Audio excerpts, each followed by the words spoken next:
इस मूवी की स्टोरी एक ऐसे लड़के के बारे में है जो कि बचपन से औरतों को सर्टिफाइड करने की ट्रेनिंग ले रहा था। अपनी ट्रेनिंग को कंप्लीट करने के बाद वह कितनी लड़कियों के साथ घपाघप कुछ खा रहे होते हैं, लेकिन उसे देखकर ये समझ में नहीं आता कि यह क्या चीज़ है। उसके फादर एक सेक्सोलॉजिस्ट होते हैं जो कि हमेशा घर पर रहकर अपनी बीवी की टांगें उठाया करते थे। इसके बाद हम लोग साइमन की मॉम को देखते हैं जो कि काफ़ी बीमार है। साइमन के फादर उसकी मॉम से बातें कर रहे थे, तभी उसकी बीवी उससे यह कहते हैं, आपने हमेशा मुझे घोड़ी बनाकर मेरे कुएं से पानी निकाला और मैं चाहती हूँ आज फिर से आप वैसा ही करें। साइमन का फादर कहता है, तुम्हारी तबीयत बहुत ख़राब है और ऐसी हालत में अगर हम लोग वो सब करेंगे तब तुम्हारी तबीयत और भी ख़राब हो सकती है। लेकिन उसकी बीवी यह कहती है, मेरी ये आखिरी इच्छा है, जिसकी वजह से साइमन के फादर को उसकी बात माननी पड़ती है।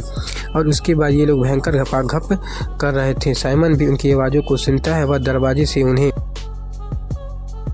देखने लगता है। साइमन का फादर अपनी बीवी को ऐसा पेलता है कि ये उसके पानी के साथ आत्मा भी निकल जाती है। अब साइमन की मॉम की डेथ हो चुकी थी।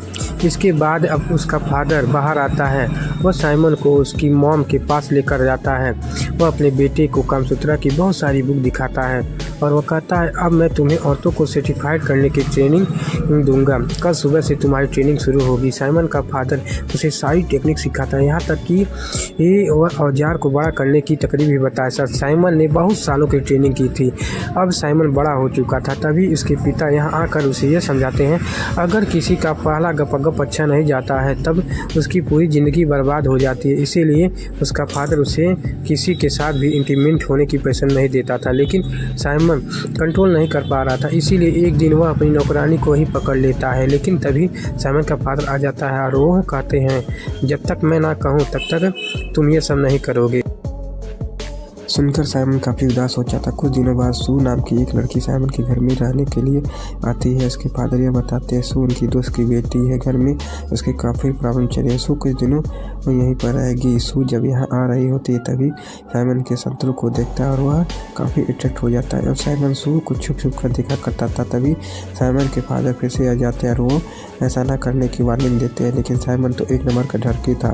एक दिन जब सू उसके कमरे में आकर कुछ पढ़ रही थी तभी साइमन छोटे चेतन को पकड़कर एनाकोंडा बना देता है और रगड़ कर साइमन अपने छोटे चेतन को ठंडी फर्श पर गर्मा गर्म क्रीम गिरता है। सू जब यहाँ से गुजर रही होती है तभी सू का पैर साइमन के क्रीम पर आ जाता है और वो फिसल के गिर जाती है। साइमन भी इस मौके का फ़ायदा उठाता है और वह जल्दी से इसे उठाने के लिए जाता है और सू जल्दी से उठकर यहाँ से शर्मा कर भाग जाती है। साइमन सू को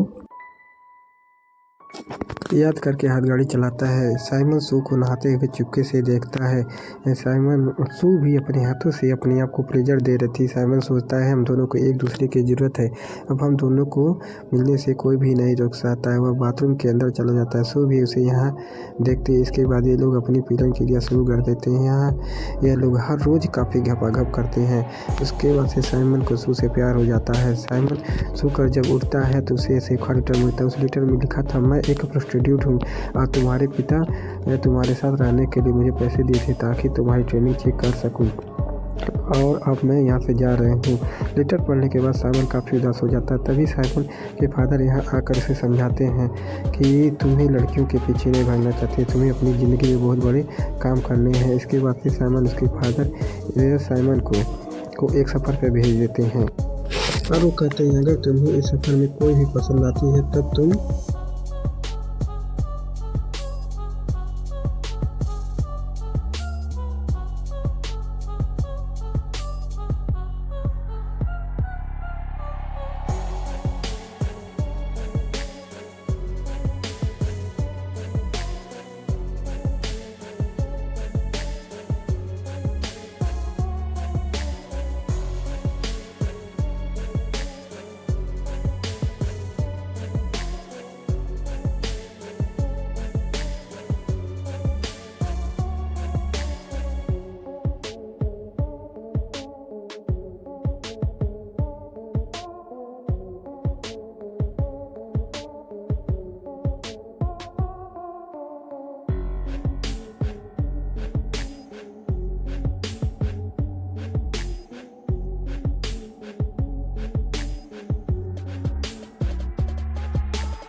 से भाग जाती है। इसके बाद जो प्रार्थना घर में जाती है वह प्रार्थना करते हुए बोलती है, मैं हमेशा एक नॉर्मल लड़की बनना चाहती थी, लेकिन उसके माँ बाप के मौत के बाद उसके मास्टर ने ज़बरदस्ती उसे नन बना दिया।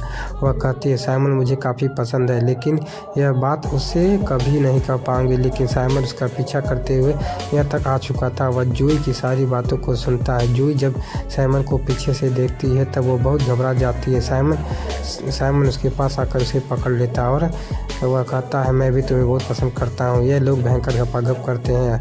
तभी सोई शर्मा कर यहाँ से भाग जाती है। इसके बाद साइमन अगले दिन अपने सफ़र पर निकल जाता है। साइमन के यहाँ आ जाने से जूही को उसकी बहुत याद आती है। इसके बाद वह अपना भेष बदल कर उसके पीछे पीछे चल देती है। जंगल में उसे कुछ लोग मिलते हैं जो जूही ये पूछती है, क्या तुमने 2 आदमियों को यहाँ से जाते हुए देखा है? लेकिन वह बदमाश जो कि अकेला जंगल में देखकर उनका मन भा जाता है। वह लोग कहते हैं, हाँ, हम लोगों ने उन दोनों को देखा है, चलो हम लोग तुम्हें उनके पास ले जाते हैं। हम लोग इधर साइमन को देखते हैं जो कि उसी जंगल में भटक रहा होता है। तभी ये उसे जूही के चिल्लाने की आवाज़ सुनाई देती है। इसके बाद वह जल्दी से जाकर उस जगह पर देखता है जहाँ से चिल्लाने की आवाज़ आ रही थी। तभी वह यहाँ जूही को पाता है जिसके साथ 3 बदमाश जबरदस्ती कर रहे होते हैं। यहाँ आकर साइमन तीनों को मारता है। इसके बाद जूही साइमन के गले लग जाती है और वह उससे कहती है, मैं तुमसे बहुत प्यार करती हूँ। साइमन कहता है, मैं भी तुमसे बहुत प्यार करता हूँ। इसके बाद यह लोग यहीं पर इंटीमेट होते हैं। कुछ दिनों के बाद साइमन को यह खबर मिलती है कि उसके पिता की तबीयत बहुत ख़राब है, इसीलिए जूही को लेकर अपने पिता से मिलने के लिए जाता है। वह अपने पिता के पास जाकर यह बताता है, जूही एक बड़े ख़ानदान से है और हम लोग जल्द ही शादी करने वाले हैं। इसके बाद फादर उसकी बातों को मान लेते हैं। इसके बाद इन दोनों की शादी हो जाती है। आज इन दोनों का स्वागत होता है। तभी साइमन का फादर उसके पास आकर उसे घोड़े की पावर वाली दवाई देता है।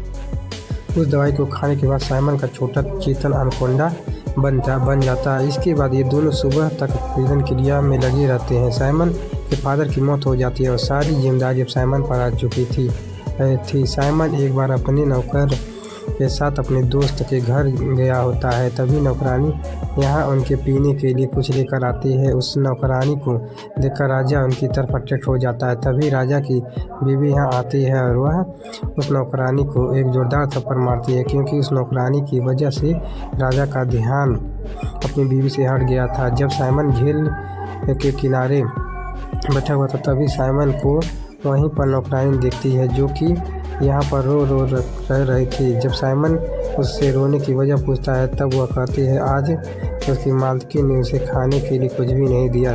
साइमन को यह बात सुनकर बहुत बुरा लगता है। वह उसे खाने खिलाता है। उससे कहता है, अगर तुम चाहो तो मेरे साथ मेरे घर में रह सकती हो और वह तुम्हें कोई परेशान नहीं करेगा। नौकरानी साइमन को वहाँ कर देती है। साइमन उससे कहता है, मैं तुम्हें लेने के लिए वापस आऊँगा। इसके साइमन यहाँ से चला जाता है। अब साइमन अपने चेले के साथ एक चुकाई केंद्र में जाता है। वहाँ उसे अपने दोस्त की बीवी मिलती है जो कि यहाँ की मालकिन थी। वो दिन में राजा की पत्नी की तरह रहती थी, लेकिन जैसे ही रात होती थी वह अपना कारोबार संभालने आ जाती थी।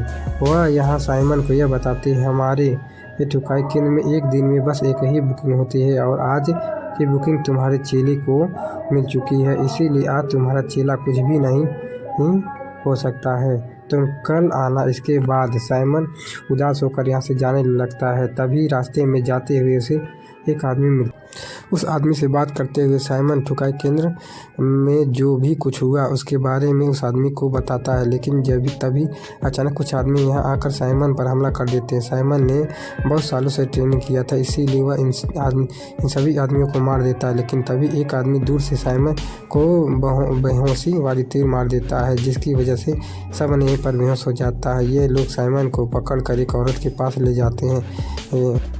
वो औरत अपनी से यह कहती है, तुम साइमन का हथियार काट दो। साइमन कहता है, तुम ऐसी आशा मत करो, मैंने अपने औजार से कितनी औरतों को सर्टिफाइड किया है। तो औरत कहती है, ऐसी बात है, एक शर्त लगाते हैं कि तुमने मुझे सर्टिफाइड कर दिया तो मैं तुम्हें जाने दूंगी।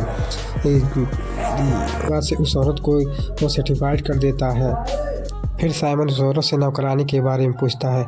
उस औरत कहती है उसे पहले ही ये किसी के और के हाथों बेच दिया गया है। अब साइमन बहुत उदास हो जाता है और घर लौटकर चला आता है। बुलाती है तब साइमन देखता है वह नौकरानी है जिसने साइमन बहुत पसंद करता था। उस नौकरानी को अपने सामने देखकर साइमन इतना ज़्यादा एक्साइटेड हो जाता है कि वह उसके माँ के सामने ही उसके गपागप करके शुरू कर देता है। जब यह लोग ये सब कर रहे होते हैं तभी वह नौकरानी कहती है उसका पति उसका घर में वेट कर रहा होगा। अगर वह घर लेट पहुंचेगी तो उसका पति शक करेगा, इसीलिए अभी मुझे जाना होगा। रात में मुझसे मिलने के लिए आना जब मेरा पति सो रहा होगा। इसके बाद साइमन रात में उसे मिलने के लिए जाता है और नौकरानी सोए हुए पति के सामने ही साइमन के साथ गपागप क्रिया शुरू कर देती है और वो नौकरानी अपने पति को जहर दे देती है, इसके बाद से मार देती है। अब साइमन को रोकने वाला कोई नहीं था, उसकी 2 बीवियाँ थी। अब कामसूत्रा का